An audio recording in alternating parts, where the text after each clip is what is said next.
અમરેલીમાં આવતીકાલે ટેકાના ભાવે મગફળીની ખરીદી થશે। જિલ્લાના 5 કેન્દ્રોમાં શરૂ કરાશે મગફળીની ખરીદી। સાવરકુંડલા, ધારી, રાજુલા, બાબરા અને બગસરા કેન્દ્ર પર શરૂ થશે ખરીદી। મુહૂર્તમાં એક સેન્ટર પર 10 ખેડૂતોની મગફળીની ખરીદી કરાશે। અમરેલીમાં 90,000 ખેડૂતોએ રજીસ્ટ્રેશન કરાવ્યું છે।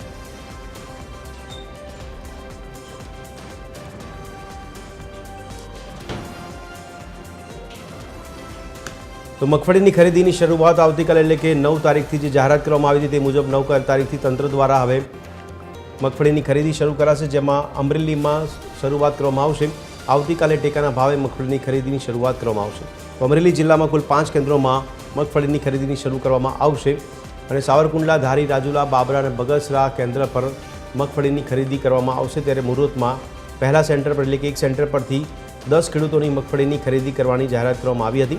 તે મુજબ હવે આવતીકાલે પ્રક્રિયા હાથ ધરવામાં આવશે। અમરેલી જિલ્લામાં જ કુલ 90,000 ખેડૂતોએ રજીસ્ટ્રેશન કરાવ્યું હોવાની વિગતો પ્રકાશમાં આવી રહી છે। આવતીકાલથી ટેકાના ભાવે મગફળીની ખરીદી તંત્ર દ્વારા કરાશે।